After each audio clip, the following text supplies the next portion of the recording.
여러분, 얼굴을 보면 그 사람의 미래가 보인다라고 말을 하는 것이 상법입니다. 하지만 이 상법은 바꾸고 변화시키라는 것이지 절대 그러한 운명이다라고 말을 하는 것이 아니라는 점 꼭 명심하셔야 합니다. 네, 맞습니다. 이러한 흔적이 생기면 여러분의 앞날은 불행해질 것이니 무조건 이제 알려드리는 대로 바꾸시도록 하세요. 여러분, 안녕하세요. 이정재입니다. 여러분, 상학에서는 얼굴은 우리의 정신 건강 상태를 판단할 수 있는 곳이라고 말을 합니다. 그리고 한의학에서도 이곳 얼굴을 신체의 건강 상태를 판단할 수 있는 곳이라고 하여 간혹 인체의 거울이라고도 말을 합니다. 하여 얼굴의 변화 상태로 그 사람의 건강 상태를 측정하는 망진법이라는 것이 있기도 한 거예요. 물론 상학에서는 얼굴의 조화와 균형을 보고 또 찰색을 보고 또 모양의 변화를 보아 그 사람의 향후의 운의 상태를 예상하기도 하죠.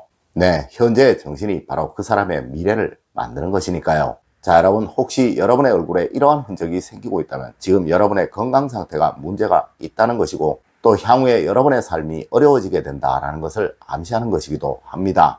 네, 꼭 변화시키고 바꾸시도록 하세요. 첫 번째로 눈 주변에 나타나는 운의 상태입니다.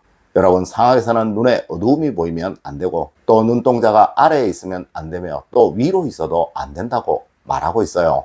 네, 눈동자가 아래로 처지고 있다는 것은 그 사람에게 자신감이 없어지고 있다는 이야기이고 또 눈동자가 위로 치켜지고 있다는 것은 그 사람에게 사악함이 생기고 있다는 이야기라는 것이죠.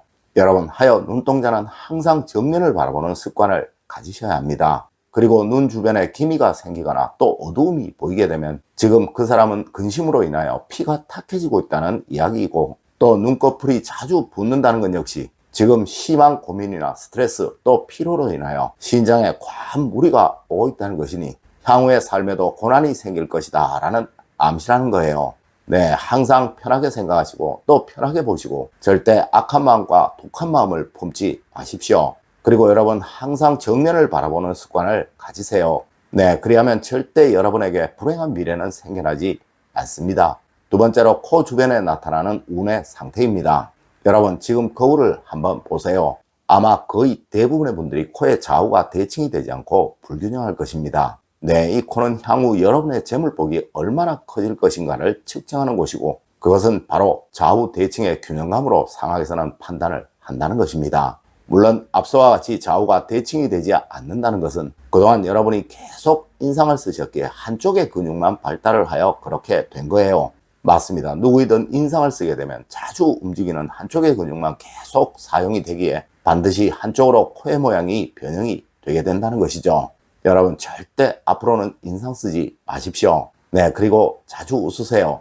여러분, 그래야 코의 모양이 원래의 모양으로 돌아오게 되며 여러분의 향후의 재물복은 좋아지게 됩니다. 세 번째로 입 주변에 나타나는 운의 상태입니다. 여러분, 입은 그 사람의 자식복이 얼마나 좋은지 또 그리고 얼마나 행복한 중년 이후를 누리게 될 것인지를 측정하는 곳입니다. 물론 이건 역시 좌우의 균형이 맞지 않는다면 큰 문제이니 앞서와 같이 자주 웃어주시도록 하십시오. 여러분, 그리고 이 입에서는 정말 중요한 것이 입술의 붉음의 상태입니다. 네, 입술이 창백하면 반드시 병으로 고생을 하고 또 입술에 검은빛이 드러나게 되면 반드시 자식 문제로 고생을 하게 된다는 암시라는 거예요. 하여 과거에도 그랬고 현대에도 무조건 다른 것은 몰라도 이 입술만큼은 화장을 하였으며 또 지금도 하고 있는 거예요. 그런데 여러분, 이 입술의 색깔만큼은 단순히 자신의 의지로 어떻게 하기가 불가능하죠. 네, 이는 바로 혈액순환의 문제이라 다른 방법이 없어요. 여러분, 꾸준히 운동을 하십시오. 이것이 혈액순환의 최고이며 또 입술을 붉은 상태로 유지하는 데는 최고입니다. 맞습니다. 규칙적으로 운동을 하는 것, 그것이 여러분의 행복한 중년 이후를 만드는 최고의 수단이라는 것이죠. 네 번째로 이마 주변으로 나타나는 운의 상태입니다. 여러분, 아마 간혹 이마가 넓으면 좋다느니 또 이마가 좁으면 속이 좁다느니 하는 이야기들 들어보신 적 있으실 거예요. 하지만 여러분, 대머리도 정말 괴팍한 사람들 참 많죠. 네, 이런 이야기는 우리 상법과는 전혀 상관이 없는 이야기입니다. 맞습니다. 상법에서는 이마는 빛이 나야 좋다고 하며 또 윤기가 있어야 좋다고 하며 이곳 이마에서 어두움이 보이거나 탁함이 보이면 그 사람은 불행해진다고 말을 한다는 것이죠. 네, 모양보다는 찰색, 즉 빛을 보는 곳이라는 거예요. 그런데 여러분, 이곳 역시 인위적으로는 빛이 나도록 만들기가 불가능한 곳입니다. 네, 하여 앞서와 같이 혈액순환이 좋도록 만드는 것, 그리고 또 과도한 스트레스로부터 벗어나는 것, 또 심한 고민이나 근심을 하지 않는 것이 유일한 수단이라는 것이죠. 여러분, 적절한 운동이 이 모든 것을 해결하는 대책입니다. 여러분, 조금씩이라도 매일 운동을 하세요. 그리고 늘 긍정적인 마음과 편안한 마음을 가지시려고 노력을 하십시오. 네, 그래야 여러분의 미래는 부귀영화로 가득한 삶으로 변해가게 됩니다.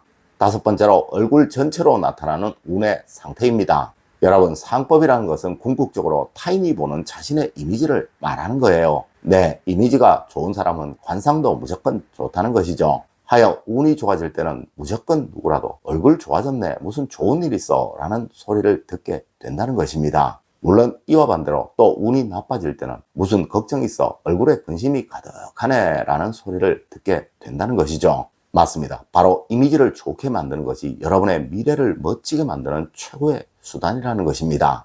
여러분, 항상 밝은 미소를 지으세요. 그리고 또 부드러운 표정을 지으세요. 네, 화내지 마시고 분노하지 마시고 또 남에게 악한 마음을 품지 마세요.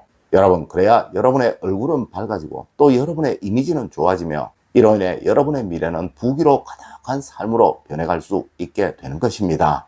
여섯 번째로, 주름에 나타나는 운의 상태입니다. 여러분, 얼굴에는 어떤 시기든 또 누구이든 주름이 생기고 또 드러나게 마련입니다. 그런데 사실 대부분의 가로주름은 그리 좋은 것이 아니에요. 네, 세로로 생기는 주름이 거의 대부분 좋은 주름이라는 것이죠. 물론 미간 사이에 생기는 주름을 제외하고는 거의 대부분의 얼굴 주름들이 다 그러합니다. 여러분, 거의 대부분의 가로주름은 바로 여러분이 인상을 쓰시기에 생기는 것이고, 또 세로주름은 여러분이 자주 웃으시기에 생기는 것입니다. 여러분, 항상 웃으세요. 힘들어도 웃으시고 화가 나도 웃으십시오. 분명 여러분의 얼굴에는 아래 위로 생기는 주름들이 생겨나게 될 것이고, 이로 인해 여러분의 인상은 아주 평온함이 보이는 인상으로 변해가게 될 것이며, 또 여러분의 미래는 아주 밝아지게 될 것입니다. 일곱 번째로, 체상에 나타나는 운의 상태입니다. 여러분, 체상은 절대 굽으면 안 되는 거예요. 네, 체상에는 얼마나 당당함이 보이느냐, 또 자신감이 얼마나 보이느냐로 좋다, 나쁘다를 판단한다는 것이죠. 여러분, 절대 머리를 숙이고 걸어다니지 마세요. 또 등과 허리를 숙이고 걸어다니지 마세요. 네, 그리하게 되면 여러분의 미래는 정말 어두워지고 또 불행하게 됩니다. 맞습니다. 허리에 힘을 주시고 또 등을 펴시고 얼굴은 늘 15도 정도의 하늘을 보십시오. 그리하면 분명 여러분의 체상은 변할 것이고 또 여러분의 미래는 행복과 번영으로 가득한 미래로 바뀌게 될 것입니다. 여러분, 어리석은 사람들은 운명에 순응하고 삽니다. 네, 아무리 좋다고 해도 하려고를 하지 않아요. 하지만 현명한 사람들은 늘 좋은 것을 하려고 한다는 것이죠. 여러분, 여러분의 미래는 바로 여러분이 만들어 가시는 거예요. 네, 항상 멋진 미래를 위해 노력하시는 여러분이 되시길 기원드리며 오늘의 이야기를 마치도록 하겠습니다. 늘 올바른 학문과 올바른 지식을 여러분들께 전하도록 노력하겠습니다. 여러분, 긴 시간 감사드립니다. 감사합니다.